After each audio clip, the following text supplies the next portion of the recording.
नीला आसमान अचानक ही स्याह हो चला था। बारिश की छोटी छोटी बूंदें अंबर से टपकने लगी थी। तूफान जोरों पर था। दरवाजों के टकराने की आवाज सुनकर जूही बाहर आई। अंधेरा देखकर अतीत की स्मृतियां ताजा हो गई।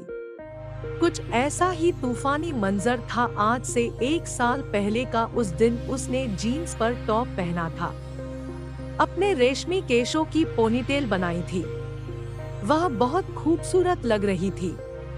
उसने आंखों पर सनग्लासेस चढ़ाए और ड्राइविंग सीट पर बैठ गई।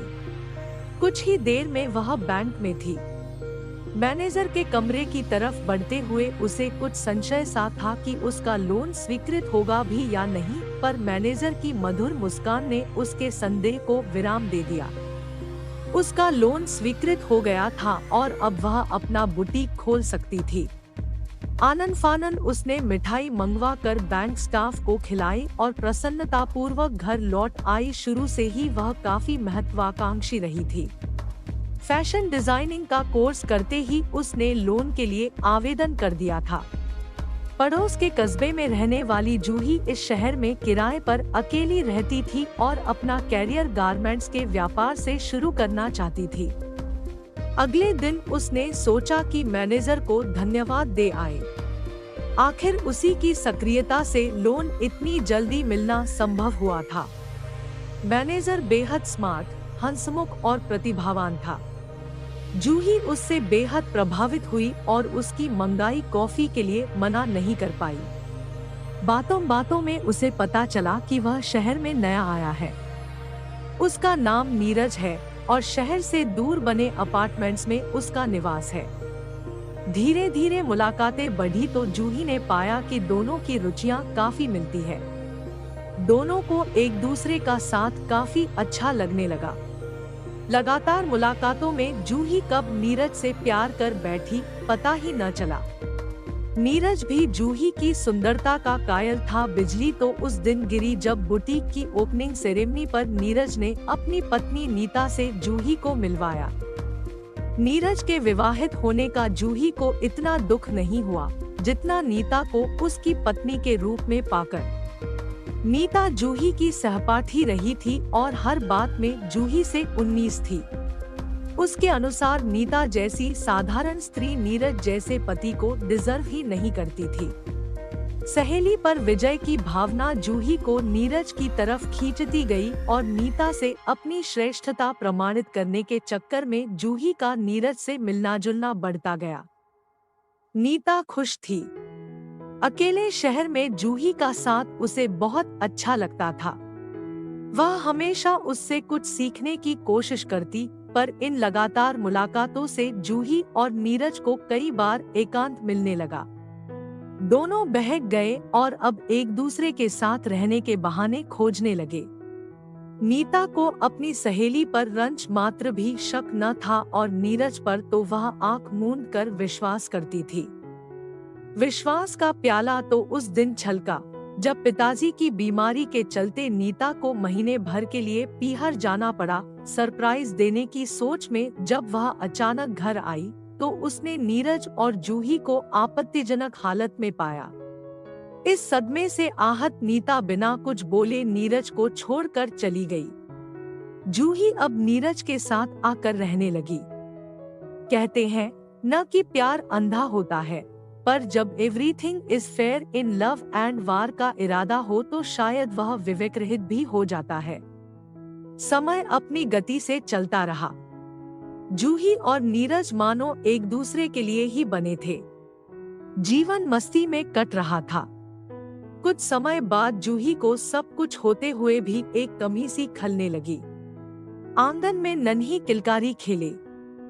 वह चाहती थी पर नीरज इसके लिए तैयार नहीं था। उसका कहना था कि लिव इन रिलेशन की कानूनी मान्यता विवादास्पद है, इसलिए वह बच्चे का भविष्य दांव पर नहीं लगाना चाहता। जूही इस तर्क के आगे निरुत्तर थी। जूही का बुटीक अच्छा चल रहा था। नाम व कमाई दोनों ही थे। एक दिन अचानक ही एक आमंत्रण पत्र देखकर वह सकते में आ गई। पत्र नीरज की पर्सनल फाइल में था। आमंत्रण पत्र महक रहा था। वह था तो किसी पार्लर के उद्घाटन का, पर शब्दावली शायराना व व्यक्तिगत सी थी। मुख्य अतिथि नीरज ही थे। जूही ने नीरज को मोबाइल लगाना चाहा, पर वह लगातार आउट ऑफ रीच आता रहा।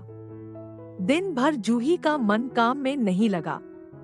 बुटीक छोड़कर वह जा नहीं सकती थी।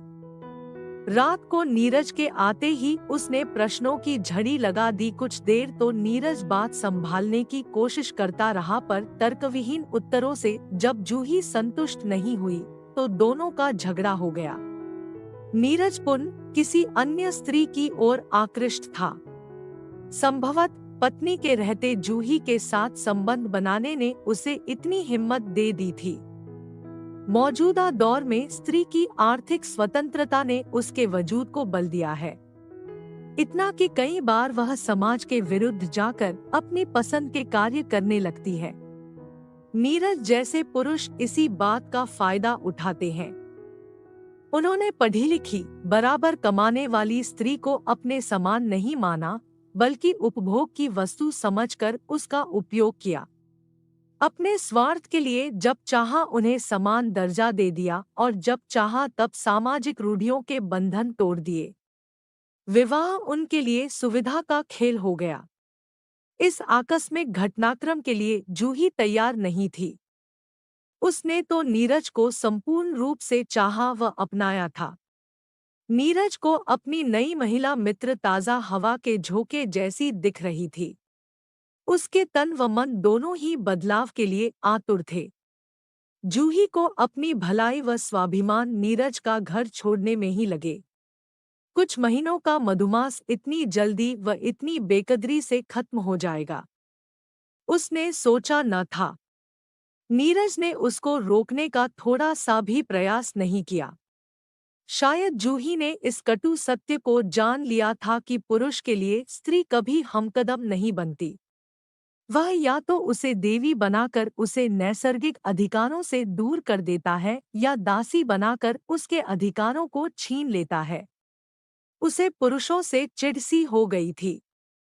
नीरज के बारे में फिर कभी जानने की उसने कोशिश नहीं की, न ही नीरज ने उससे संपर्क साधा। आज बादलों के इस झुरमुट में पिछली यादों के जख्मों को सहलाए हुए वह यही सोच रही थी कि विश्वासघात किसने किसके साथ किया था। इस कहानी से क्या समझ आया हमें कमेंट करके ज़रूर बताएं। इसी तरह नई नई कहानियाँ सुनने के लिए हमारे चैनल को लाइक और सब्सक्राइब ज़रूर करें।